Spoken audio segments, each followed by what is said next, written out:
Hey guys, কি খবৰ আপোনালোকৰ?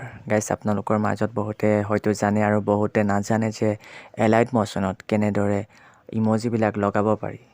তো আহকচোন চাওঁ।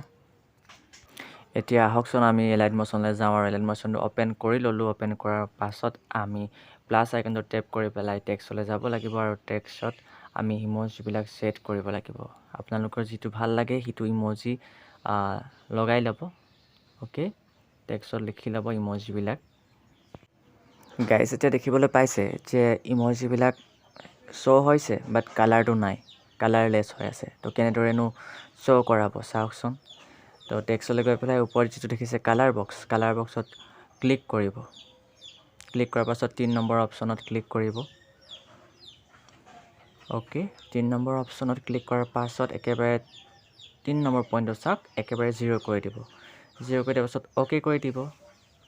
অ'কে, এতিয়া চাওক কালাৰ আহি গ'ল। গাইজ, এনেদৰে কৰিব পাৰিব আপোনালোকেও অতি সহজে। আৰু এতিয়া যদি ইম'জিটো ৰোটেট কৰিবলৈ বিচাৰে তেনেহ'লে আইকনত ক্লিক কৰক আৰু ৰোটেট ছেকেণ্ড অপশ্যনটোত ক্লিক কৰি ঘূৰাই দিব অকণমান। তো হৈ গ'ল ৰোটেট। তো দেখিলে কিমান সহজ গাইজ।